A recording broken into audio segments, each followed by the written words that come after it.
First person who saw himself as the leader of Israel, the Samaritan and Judean highlands, that's Saul. The Bible explains it saying because Saul was insane. Saul's kingship was really a watershed moment. Before that, there was no political entity called Israel.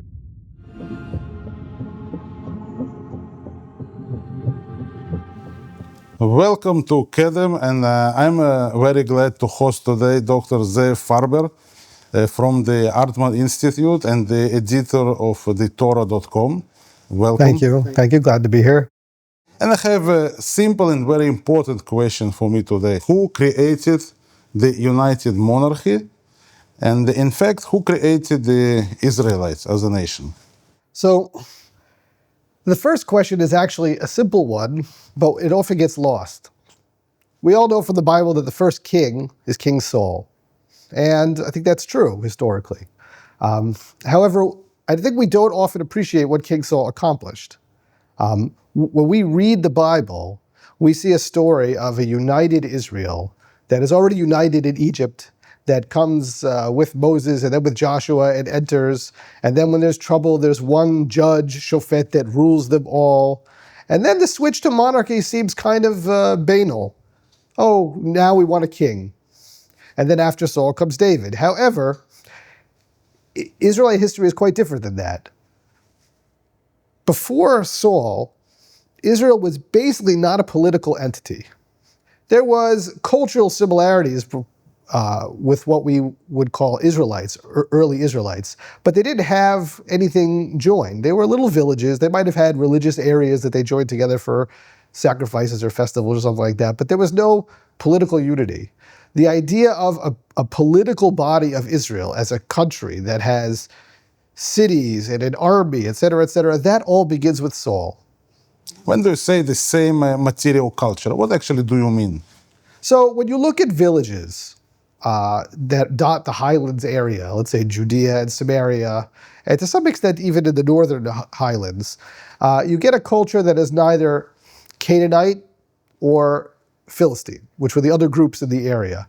They have a certain type of pottery, they build a certain type of house, they eat certain types of foods. Whether they had religious similarities is harder to know because we don't have a lot of evidence for that because they didn't have much as far as religious material culture. But you can see that they're a similar kind of people. They're quite different than the pottery and the house style of, let's say, Philistines or Canaanites. So if I'm going to the biblical story, it's quite simple. As you said, there is Exodus, the 12 tribes enter the Canaan, and there is this nation. It's always hard when you're looking at the biblical story to figure out where something that is almost entirely mythic begins to end and when we begin to enter something that's more historical. I mean, almost anybody in a modern world would say that they understand that Adam and Eve or the Noah's flood is not historical, or Tower of Babel. And archaeologically speaking, and from ancient Near Eastern writings, we know that when you get into the monarchies, we begin to have the king's names mentioned, Ahab or Omri or Yehu in the 900s and 800s. Now, the problem is the Bible is written, right, what we call the Deuteronomistic history or the whole Enneatuk, right, from Genesis, let's say, all the way to Kings, is written as one flowing story. Nobody jumps in and says, now it's going to be more like 80% historical and 20% myth, right? Nobody announces that. So you have to start working backwards and figuring out between these two poles. And I think what we see is that the stories of the conquest, let's say Joshua's conquest, right? My first book was on Joshua. So there is almost no evidence, basically no evidence of a united conquest. There's maybe a destruction in Chatzor here or there, some sort of battle. But what's happening in, let's say, the book of Joshua, where they're discussing a united army, is a projection backwards of a later reality onto an ancient time. They take an ancient hero, Joshua, and they give him control over all of Israel. The same thing with the Judges stories. It's clear that the Judges stories begin as local leaders of local battles. And then what happens is once Israel later on sees itself as one people, the leaders from the past, we project onto them the entire leadership and the entire people. But there was no concept, it would seem, from the material culture. It doesn't seem that we have anything. All we have is little tiny villages, little subsistence level farming. We don't have the type of material culture that looks like there's anything central. So most likely, everything before the monarchy is not historical in the sense that there might have been a Gidon, there might have been a Yiftach, I don't know. But if they did anything, they led a local group in a local skirmish. They were not the leaders of all of Israel. The first person, apparently, who saw himself as the leader of Israel, something that's larger politically, not the whole system that we eventually imagined, but let's say the Sumerian and Judean highlands, that's Saul. So if you dig through all these biblical stories, who is actually the King Saul, the historic King Saul? So the difficulty with reconstructing Saul, which is difficulty in many things, is that you get likely a core story where we can get some sense of who a person is, and then things get added on to him. So as a lot of scholars, especially Sarah Milstein in one of her books shows, the introductions to characters are largely later additions that sort of get stuck on, right? People want a backstory. So putting aside the Saul backstory, if you get to 1 Samuel 13, 14, we get a description of Saul and his son Jonathan fighting the Philistines. We don't know his age. That's one of the great mysteries of Saul. You know, throughout the Bible, one of the things that people do rely on often is these dates, right? So-and-so, there's an assumption that there was some kind of royal archives and they had so-and-so became king then and he lasted X amount of years. For King Saul, we have neither something accurate nor even something mythic like David and Solomon, who both get 40 years, which seems mythic. For Saul, we have a broken verse. It says, King Saul was 1 year old when he became king and he ruled for 2 years. Okay, that's clearly not true, especially since, it's so obviously not true, but there's a description of Saul as taller, head and shoulders above everybody else. There's no 1 year old that fits that description, and there's no 1 year old with a son that fights with him, right? So we don't know. We have no idea how old Saul was when he became king. We have no idea how long he ruled. What we see in the description of him as a ruling king, and this is most likely the core historical element, is that he fights the Philistines. And this was very, very important because in that period of time, the Philistines were still on the rise. And it seems that coming into the 10th century, the Philistines had pretensions to move from their area. The Philistines live in what we call nowadays the Gaza Strip, moving up to, let's say, a little bit north into what's now in Israel, Ashdod, Ashkelon, let's say Tel Aviv. Let's mark Tel Aviv as, let's say, their upper, their northern spot. And they're living near the shore. Yes, and they live on the shore, not in the highlands. But it would seem that they are trying to both move towards, through the Jezreel Valley to Beit Shan, surround the highlands area, and begin to dominate it. And this puts pressure on the Israelite villagers in the highlands either to submit and be ruled by the Philistines or to strengthen themselves and push back. So Saul seems to have been the leader who led sort of the centralization of these Israelite tribes and the pushback against the Philistines. And what we read in Samuel in those chapters is the battles that Saul has that succeeds and pushes the Philistines first out of the area of Benjamin and Samaria, and then eventually south into Judah. So actually what you are saying is that the external threat, the expansion on the Philistines towards the highlands, that's what makes the Saul a great king. Yeah, that's what makes the Israelites to choose a king and to oppose this expansion. Yeah, so the Bible has it as almost like a random point. Samuel is in charge of all of Israel. Again, this is a projection back. And they don't like his kids for whatever reason, so they ask him, can you appoint someone else? And they get Saul, either through God finding him or some magical process. There's a few different versions of how Saul becomes king. But a colleague of mine, Avi Faust, we wrote a book together on this, he's shown in a number of articles that what really seems to be going on, if you look at the highlands in this period of time, is the villages start disappearing.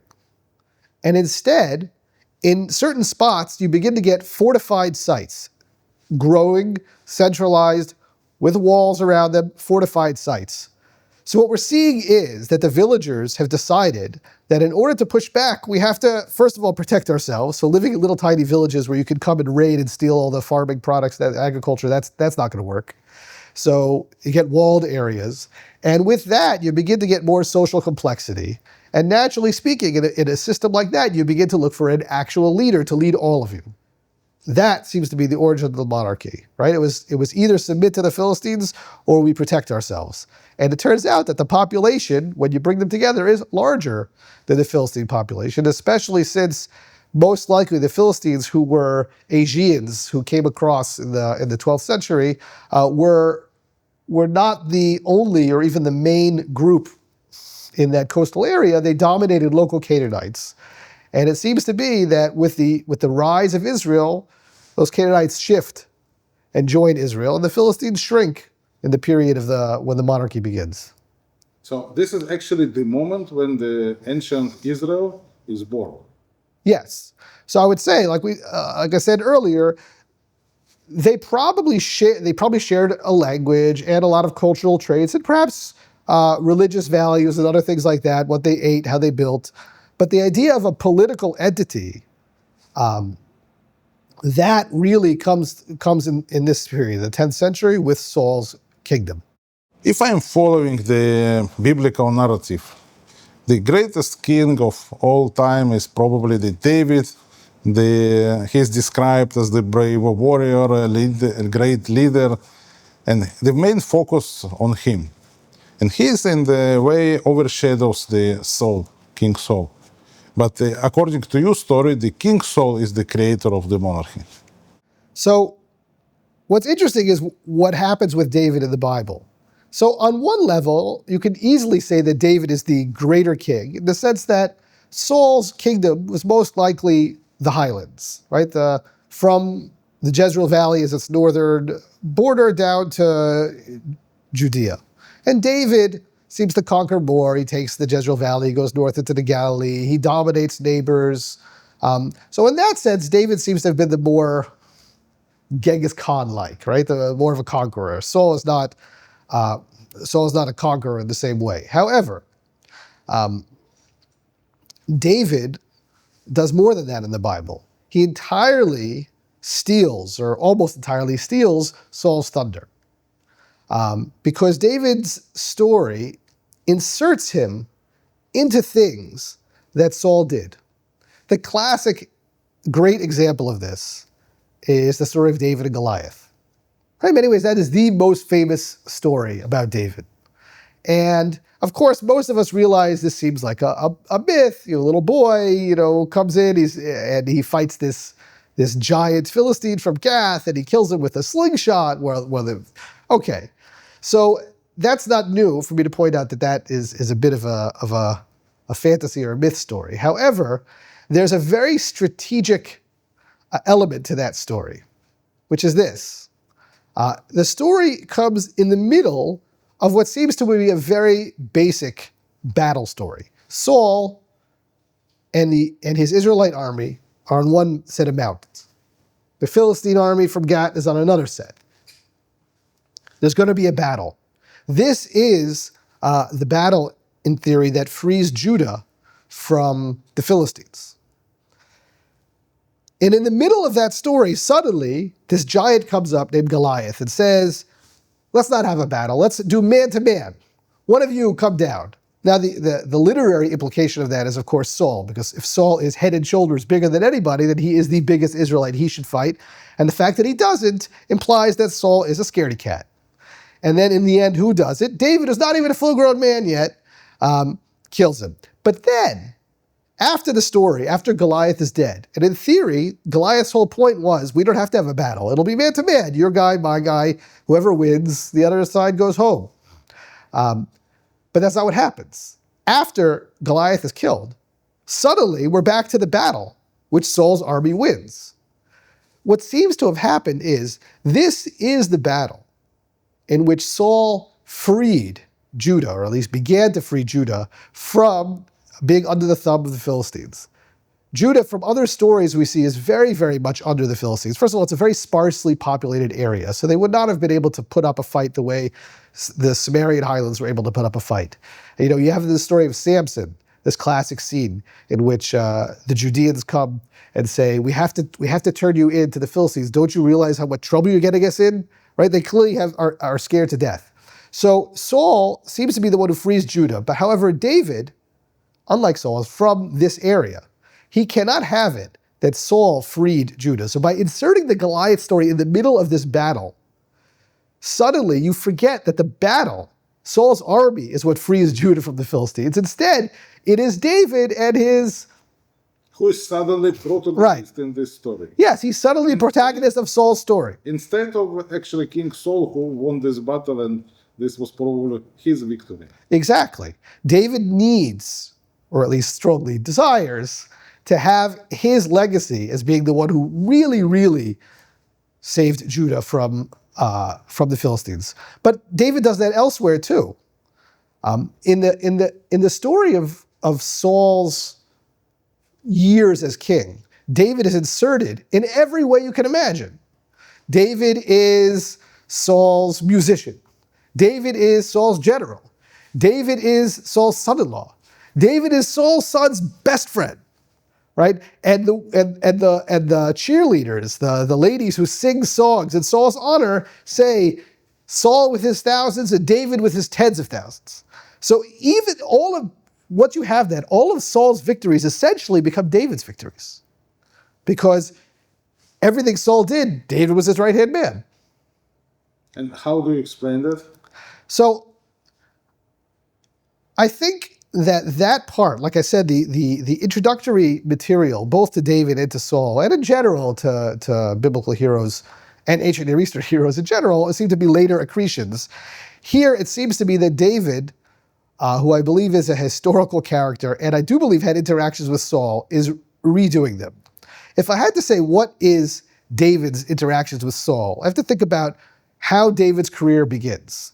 Here, there's an excellent book by my doctor father, Jacob Wright, called About David, who talks about what happens when you read the David complex as its own thing without Saul for a moment. So David's story is very different than Saul's. David lives in Judah, which is sort of like the Wild West. It's all different little mini tribes and infighting, et cetera, and they're entirely under the thumb of the Philistines. And David begins essentially as a brigand leader. Right? He takes protection money. Right? We have a great story of that with Nabal from Carmel, right? Where he goes and he essentially says, better you pay me. Yeah, you got some lovely sheep here. I'd hate for anything bad to happen to it. If you give me a little money, I can make sure that nobody around here, meaning himself, causes any trouble. Now, it's possible that also other people there, Amalekite raiders, and there's all these different types of things. So I imagine David also protected, but part of the protection is from himself. And he almost kills Nabal when Nabal refuses to pay. So you have this description of him. You also have multiple descriptions trying to explain why it is David is so friendly with the king of Gath, Achish, king of Gath. Now the answer is most likely because Achish, king of Gath, rules the area. He's the dominant military force. David is a small-time brigand leader, and most likely, just like people pay David, David probably pays Achish. And that's how everything is kept. When Saul is coming down into Judah and frees them from the Philistines, he has a problem. There's a local warlord who thinks that this is his territory. Right? David rules from Ziklag in his little area, and he goes around and he takes this money. So there are multiple versions of what is essentially the same story, which is Saul running around Judah like a madman, searching for David and trying to kill him. And people saying, oh, David is here, David is there. People send him messages. You wonder why are people telling Saul this?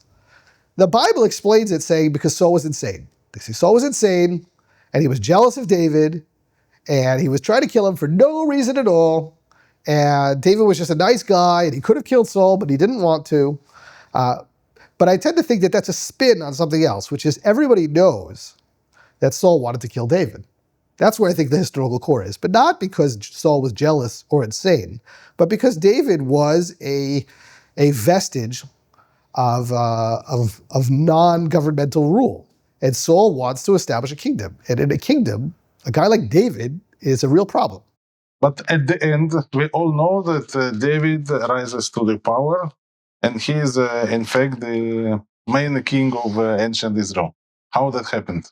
So here, I think you have what is essentially an accident of history, which is that Saul won apparently every battle except for one, which is his last one.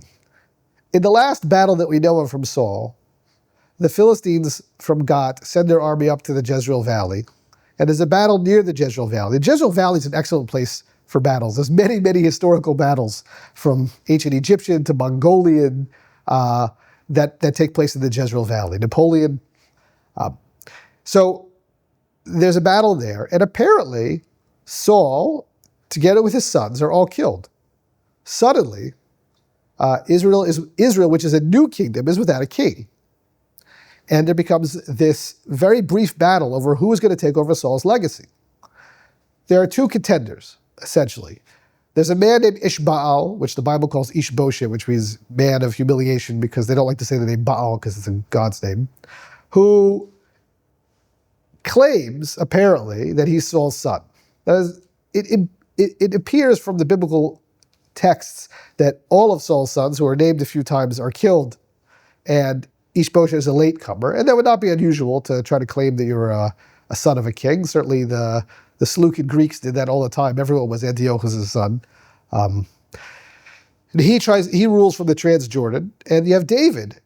I think what happens with David is he suddenly sees an amazing opportunity, which is up until now, he's been a brigand leader under the thumb of the Philistine king and running away from Saul.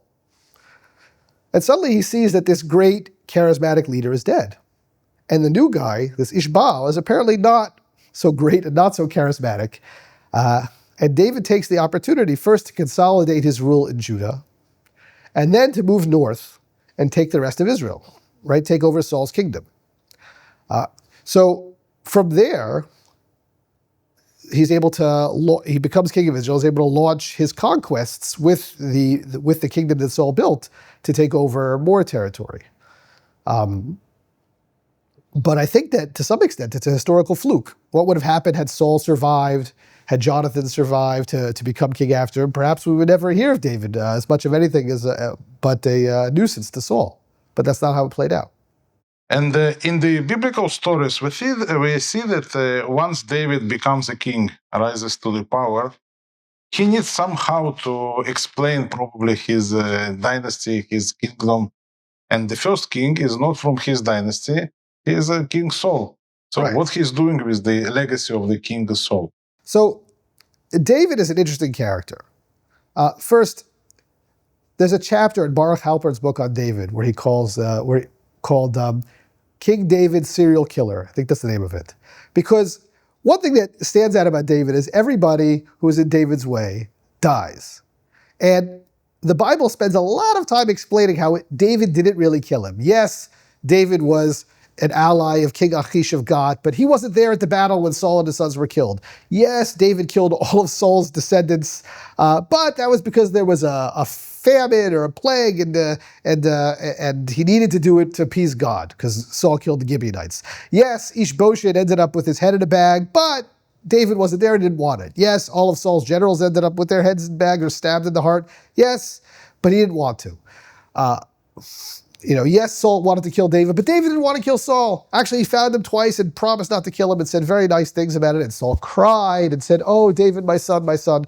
So you have here what is clearly a kind of political depiction of David as being on Saul's side, even though admitting that Saul was not on his side. I mean, quite literally, after Saul was killed, according to the story, his crown ends up in David's house. That's quite suspicious, but David, of course, kills the guy who brings it in his eye. It had nothing to do with it. Now, what exactly happened historically, we don't know. But David is stuck with this problem, which is, on one hand, Saul is the great hero. Saul founded the people of Israel, essentially as a political unit, and freed them from the Philistines. So he wants to connect himself to Saul. That's why you have things like, "I'm Saul's son-in-law." On the other hand, that's entirely false.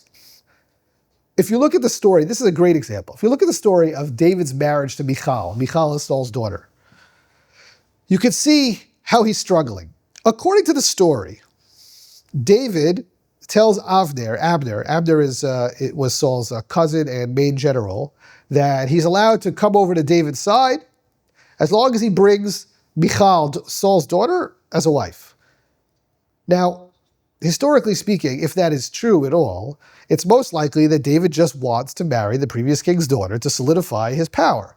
However, that sounds naughty because he's forcing the woman away from her husband. So there's a backstory. Actually, before Saul decided he hated me when he went insane, before he was insane, Saul actually promised me Michal. Actually, I was Michal's first husband, and that guy, Palti ben Laish, he's not really your husband. He is this other guy. This is David's, I think, spin doctoring. Most likely what he's doing is he's trying to take a connection to Saul's family. The same Trying to establish authority. Yes. He wants to he can't say he's Saul's son, because everyone knows he's not. He can't say Saul loved him, because everyone knows Saul tried to kill him. So he has to explain this. So I think it's not David per se. I don't know if it's scribes at the time of David or Solomon or Rehoboam, but somewhere in this early period where the Davidic dynasty is trying to establish themselves as, we are the guys, we're the most important one, they have to deal with Saul's legacy. So they have a period of time where Saul is still great, but David was there with him, and David was his right-hand man, and David killed 100 Philistines and thousands of Philistines. And the part where Saul decides that David is an enemy of the state and Saul wants to kill him, that's because Saul was crazy. Saul went crazy because he sinned. And if you look at the sins in the Bible for Saul are amazing because they're absurd. You have the story in chapters 13 and 14 when Saul, for the first time ever, and I'll talk about later why I say for the first time ever, but for the first time ever frees Israel from the Philistines. And in it, there's a scene where he's supposed to wait for Samuel to offer a sacrifice, and he doesn't. And Samuel says, you terrible sinner, you're not going to be the king forever. Obviously, that's written in hindsight when Saul's already dead. You don't write those kind of things about kings or say them and survive very long.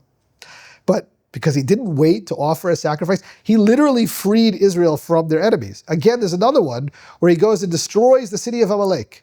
Amalek was most likely a major enemy for Israel before they were a state. But when Israel becomes a state, Amalekites are a tiny little tribe and they don't matter. But when they were little villages, they were apparently a real threat. And Saul destroys one of their major cities. Some people think that's Talmasos, but I don't know.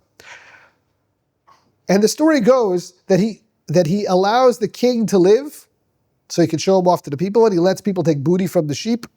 And that's why he loses. Again, in both of these stories, Saul won. Saul won both battles. But it's retold. I mean, this is the brilliance of the spin. It's retold as if these are failures. Saul's successes are turned into failures, just like what David did with the battle in the Elah Valley. By throwing the story with Goliath, and Saul doesn't come and fight Goliath, but David does. Saul again becomes a failure in a battle where he is the winner. So this is how David connects himself to Saul by making himself Jonathan's best friend and Michal's husband.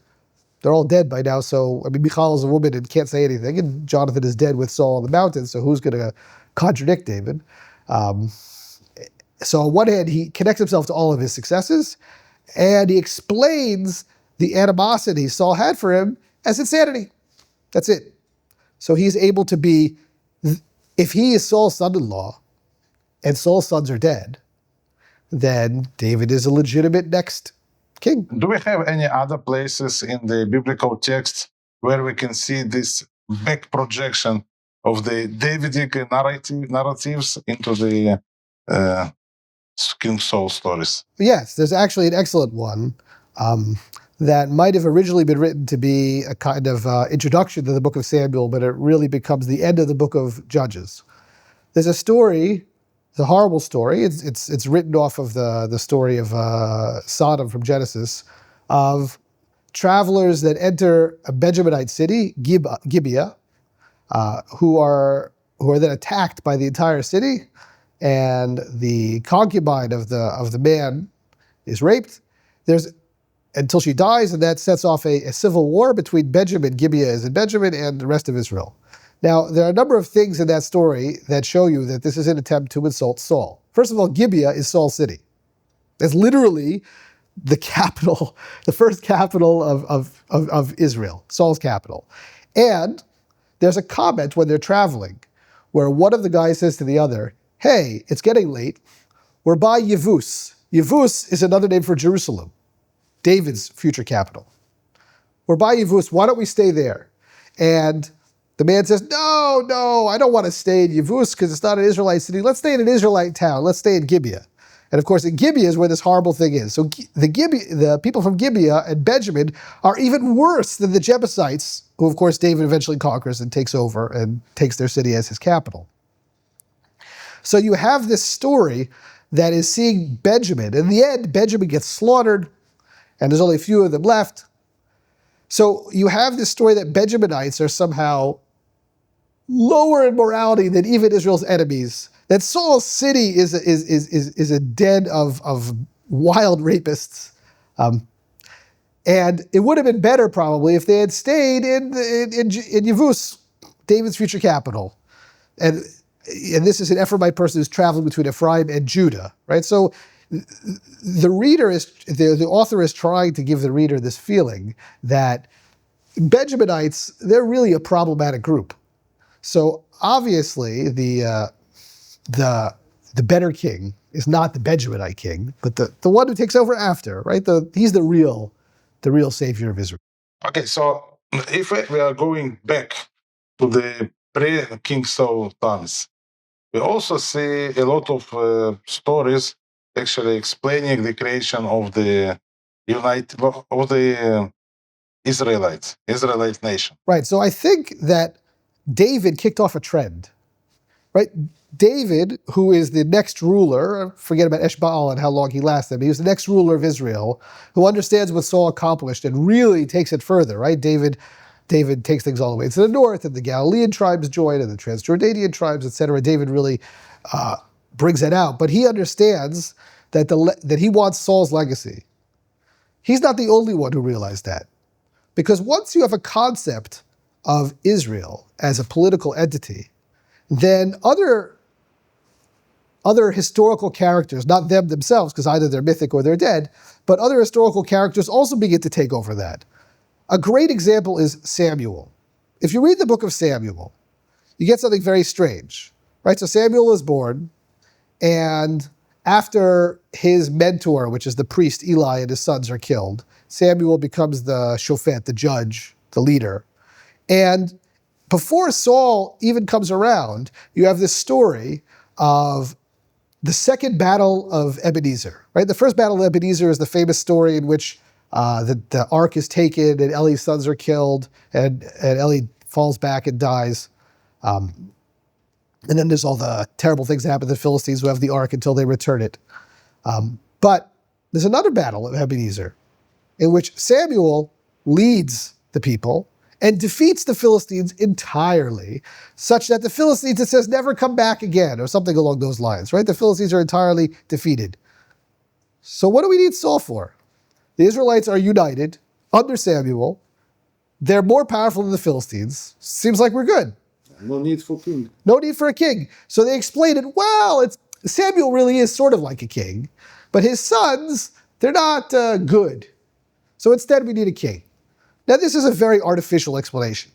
But what's happening is, historically speaking, Samuel is not the leader of anybody. Samuel is most likely what we call a roving prophet, right? He's got a little circle of places. He comes in, he offers a sacrifice. One of the stories of when Saul becomes king, when Samuel makes him king, one of the earlier versions of it, again, all these are later than the historical Saul stories, but you have them coming near a city where Samuel happens to be, and Saul's looking for his father's lost donkeys.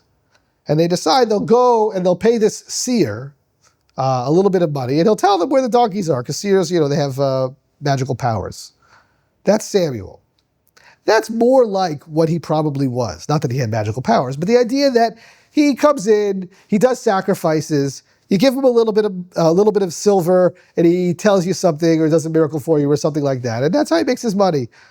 The idea that that person is the leader of all of Israel, that is literally the authors of Samuel's story, the people who have whatever is invested in his legacy, writing a story that makes him like Saul. So much like Saul that you don't understand why I even need Saul if Samuel already did it.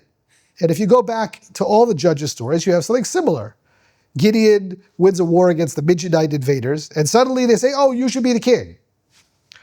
And if you go to Joshua, like I mentioned at the beginning, there's no real evidence of a united conquest of Israel. Most likely you have either settlers coming from the Transjordan and settling in the highlands, or you have nomads who are settling, but whatever it is, they're not battling cities, they're sitting little villages. And suddenly you have Joshua. It's a great story in the book of Joshua that probably is earlier than many of the conquest stories, that when they're settling, they come to Joshua and they say, we don't have enough room. What do we do? And he says, well, chop down some trees and build some villages. Now that is not the response of a conqueror who wipes out city after city, one city per verse for Joshua. So what you have here is an attempt to recast also this person, this Joshua character, as someone who controls all of Israel and leads this political entity. And then instead, what the Bible presents this kind of weird, so we came in as united, and then because of sinfulness, we sort of fall apart. Every once in a while, a judge leads us united, and then we fall apart in sin. All of that is an attempt to take the reality essentially created by Saul, then expanded by David, and project it back for the 200 years of settlement that predates the monarchy. But when you realize that that is artificial, then you realize that Saul's kingship was really a watershed moment. Before that, there was no political entity called Israel. There may have been an ethnic identity, who knows what how they thought of it, but there was no political entity called Israel. Saul invents that. David expands it, but he doesn't invent it. He gets a gift of a kingdom and a dead dynasty, right? For a guy like David, that is the ultimate gift. And other characters like Samuel, Joshua, Gideon, etc., are just riding on Saul's coattails backwards in time, right? So the Bible obscures the real creator of what we think of as the polity of Israel, and that is Saul. But I have one question to challenge actually your theory. The famous Song of Deborah. Yes. Song of Deborah is presumed to be one of the oldest texts in the Bible, and it tells the story of the tribes who unite to fight the enemy. And even more than that, those who did not appear to the battle, they're disgraced in the text by the Deborah. How do you explain it? It's probably prior to the rule of Saul. So that's a great question for a number of things. First, I'll just say, just to be fair, there are several scholars, I don't agree with them, who date the Deborah text much later. But I'm not one of them, so I can't use that as an answer. But the Deborah text is a great example because you have a number of very interesting anomalies with the Deborah story. But let's start with archaeology. I mentioned that there's virtually no archaeological evidence of the people that we eventually call the ethnic Israelites. And we know that ethnicity existed already in the 13th century because Pharaoh Merneptah references Israelites. Where exactly he places them is a debate, but they're somewhere in this area, either Transjordan or Cisjordan. I said there was no archaeological evidence. However, there is one glaring exception. One glaring exception is Hatzor. Hatzor is a city far in the north of Israel, and it was destroyed in the late Bronze Age. That is the story that appears that is the city that appears in the Deborah text. So we seem to have a memory of one time where this group actually did gather together and fight a battle, because it is the one example of one archaeological example of a destroyed city in this period of time. None of the Joshua cities are.